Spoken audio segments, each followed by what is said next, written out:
Hello people, this is going to be a really impromptu video about a question I got asked on Twitter about 2B reversals.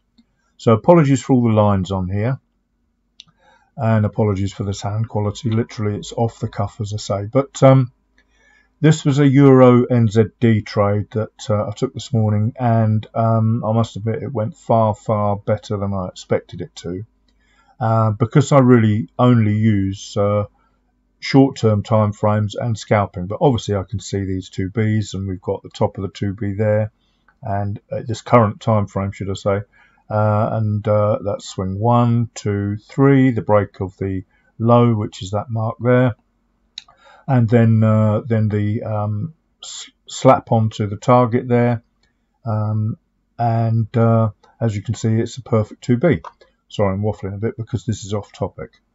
Now, the person that posted, CJ on Twitter, posted, you've not traded, strictly speaking, you've not traded a 2B. Now, this is really important because it's my subconscious working all the time. And some time ago, I don't know whether it was the original 2B guy, Vic Sperandio, Trader Vic, or whether it was someone that had developed a different outlook on 2Bs. But they said, excuse me, that you've got the original low, you swing 1 down to the low, you could start there and then it's broken and it goes here. So swing 1 down to the low, and we know this is our current lower low, because we've broken it way before I woke up this morning. And the high of that break, this is the trigger and poke, and as such, that's the entry level, the break of that there. I wait for a close, of course. But someone, and this is the important bit, said subsequent bar. So the bar that breaks the low, or any subsequent or following bar. So we've got a new one there, which is why I marked the high there. And we've got another, this little green bar. I'm sorry it's a bit of a mess, but this is another subsequent bar. So in my head, I'm looking at, this is the 2B pattern. This is the break I want to take my main trade from. But I could take the break or the close above that level, which would have got me in about there. Or I can use the lower time frames. So this is M15. So I could look at all this on M5 and decide whether I want to take a chance on an M5 entry at this point. At which point this would probably be a 2B as well here. So when I use a catch-all term 2B, because I'm always going to be trading a 2B. As it was, I was trading this 2B here, this tiny little one on the line chart. Sorry, not the line chart there. Swing 1, swing 2, swing 3. That's the break, and that's the entry, which you can see I took there precisely. So I never break the rules. This one, that's the other 2B high. That's the breakdown, of course. And what did I say about subsequent one? Oh yeah, so we've got a subsequent one, a little green bar down there. That is a final high. So it is a subsequent break, in my opinion. I don't know whether this is what the guy meant. I don't even know whether I can find the chart, but I do remember that word subsequent. Maybe if you search subsequent and 2B at the same time on Google, you may well find it. But that's my understanding. It doesn't matter, because I'm looking at these charts in a multiple time frame way in my brain now anyway. So I can look at a hammer, that candle there, or well, it's more of a doji, isn't it? But I can look at these candles and think that's the 2B inside there, because that tail is the fast move down, the fast move up, and that's all a 2B is: fast move down, spring up, as Wyckoff would say. So I'm always looking at these candles and looking at the wicks and looking at the shapes of them and thinking, yeah, they pushed that down, they found liquidity, and they pushed it straight back up again. And so I can see a 2B anywhere, to be honest with you. That is a 2B on a 1 minute time frame. No doubt in my mind whatsoever. So I'm constantly trading 2Bs. The fact that, as CJ mentioned, it's a valid 3CR, it was a perfectly valid 3CR as well.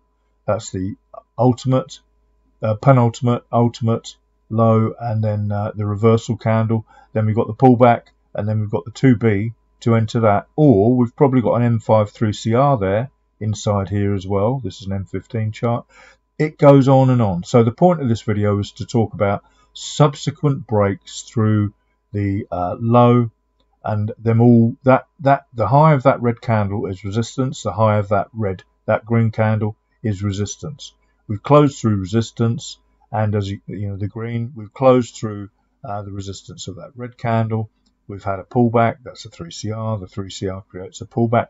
This is why it all ties in so well together. Momentum, we've got divergence going on, well, not so much on this time frame, but I will find divergence no doubt at some stage on other time frames. What have we got going here? No, not really there to there. That lower low has not really diverged. It goes on. So I'm looking at everything that I look at is all about the system, the methods that I trade here. We've got over 42k tweets, all based around what really, because remember also that the 3CR came about as a result of me studying the 2B. There's a 2B there, look, swing 1, there's the low, there's the break. That happens to be the 3CR break too. I'll just put a line on there for you.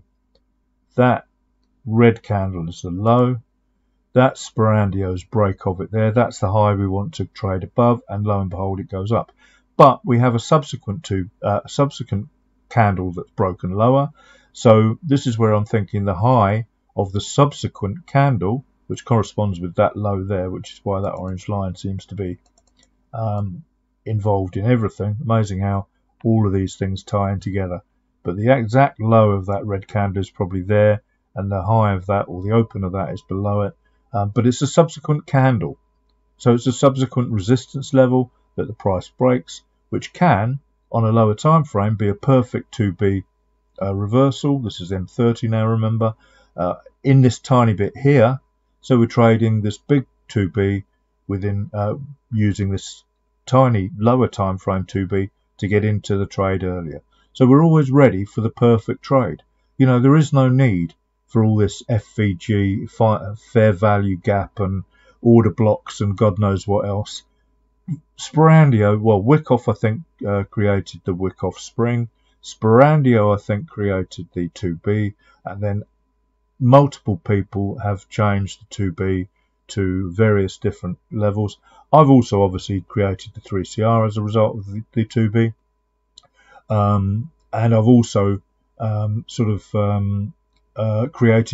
added the momentum.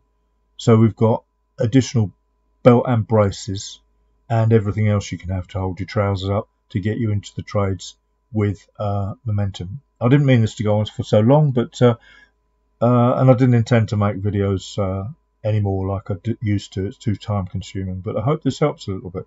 And amazing, I mean, ultimately we'll probably find this whole move is part of a massive H4 or something 2B reversal. So it just goes on. But anyway, thanks for watching and have a good day. Subsequent candles have resistant highs in an up move, of course. So if you break that resistance, then you know, you've got an extra reason to consider that trade to be going up, which is what happened this morning. Massive move. Thanks for watching. Have a good day. Now, how do I turn this off?